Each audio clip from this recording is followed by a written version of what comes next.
In CATABASE, there's a lovely quietness to this piece. Obviously, it's all black and white. It features a lot of close-ups, which to me, is showcasing a lot of private moments.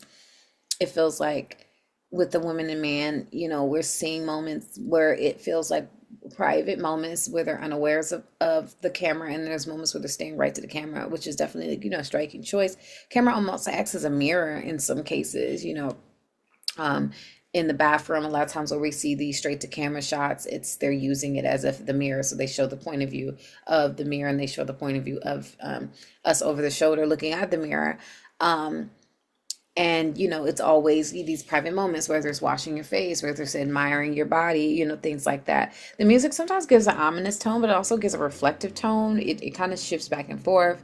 I thought it was very interesting choices of cinematic angles that made us always feel as if we're like a fly in the wall amongst these subjects of the piece, and we're watching their day-to-day lives and experience. We're watching their various emotions and things like that, and I just thought it was very interesting the way it was shot mainly. Database Part 1. Wow, what an interesting experience. This felt like a David Lynch kind of project.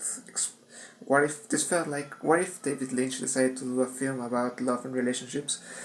And I mean that as as a great compliment because I like David Lynch very much. It is definitely an experimental piece. There are so many elements to appreciate it on it. The first of which is that the images speak for themselves. There's really no dialogue as far as I can remember. Um, I think that the filmmaker did an excellent job trying to capture the themes and emotions that they were trying to explore through simple uh, frames. Everything happens pretty much in regular locations. There's nothing fancy about it. Yet the film managed to be fascinating because of the angles, the things they decide to shoot, the frame, the way things are framed. Um, it feels, I mean, every shot of this film feels more like a photography. This black and white element helps a lot to increase this feeling. It's a beautiful cinematography, and the performances too are very convincing, and they help to to get us more in the atmosphere of the story. Uh, I thought that the film did an excellent job exploring the different parts of love, from you know from longing to nostalgia to isolation to deal with these awkward silences that exist within a couple. I like the way that it was divided in different chapters too. I thought that helped to understand the idea a little bit better. Although this is not a very clear story, and I think it's very open to everyone's interpretation, which is what one would expect from an experimental piece. So, in conclusion, yes, this was a terrific effort, quite an interesting film to watch, and the effort is admirable. It's beautiful cinematography, confident work from the director, and very committed performances. So, well done. In this feature film, it is a black and white silent film. It is a story about love, but not in the ways that you expect it to be. This is not a story about falling in love, but rather a separation of love and the grief that comes with it.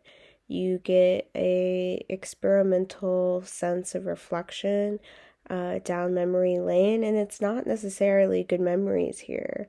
You can see them both on both sides of the relationship, like beaten and bruised and going through these stages of grief, but also this reflection of who they once were and the tools it takes to heal from these things. You get to see the just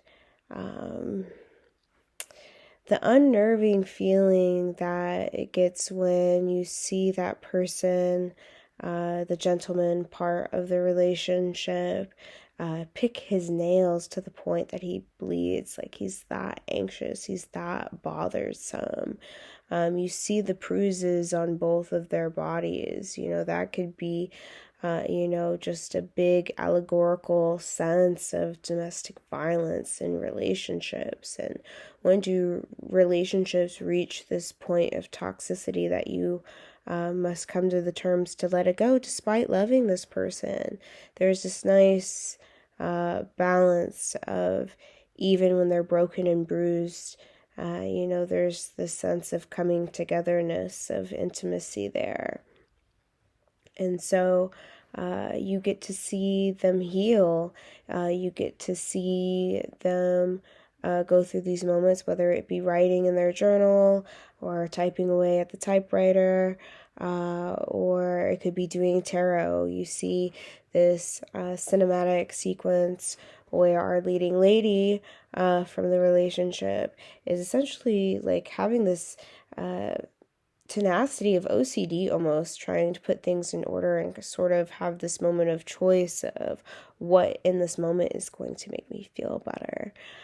So it is definitely makes you think of the ghost of relationships past, and that sometimes you may love someone, but it might not necessarily mean that the relationship should continue.